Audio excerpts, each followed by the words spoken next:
Selepas PRU yang ke-15, kita merasakan bahawa kehidupan rakyat dan negara kita sangat tertekan.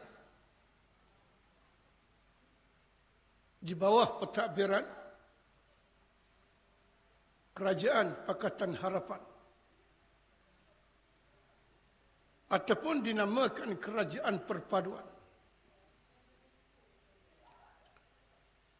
Kerajaan Perpaduan ini hasil pakatan gabungan. Yang pertama daripada PKR. Yang kedua daripada DAP. Yang ketiga daripada UMNO. Yang keempat daripada Parti Amanah. Yang kelima Sabah Sarawak. Yang keenam terdiri parti-parti bebas. Kalau tidak ada gabungan kumpulan ni, mereka tak boleh nak merentah negara. Maka berlakulah gabungan. Anwar Ibrahim diangkat sebagai Perdana Menteri. Dalam gabungan itu, DAP lah parti hak paling ramai sekali.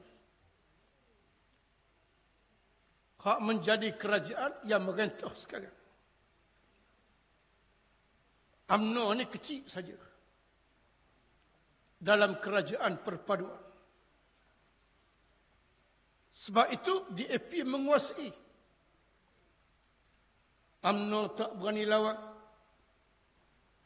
PKR tak berani lawan. Parti Amanah lagilah senyap. Tak berani nak menegakkan kebenaran dalam negara. Sehingga DAP boleh buat macam-macam yang mencabar kedaulatan Islam.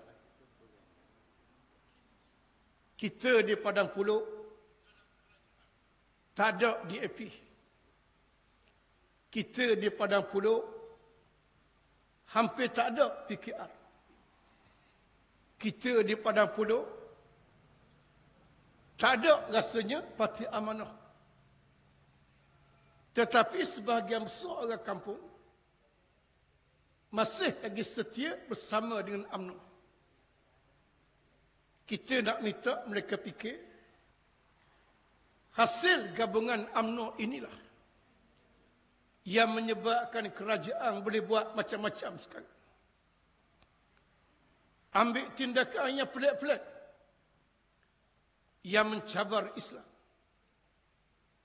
yang mencabar orang Melayu akibat gabungan yang disertai oleh UMNO dan Barisan Nasional. Sekarang musim buka sekolah. Dulu kawasan sekolah ni kawasan yang tak boleh ada agenda-agenda yang tak baik.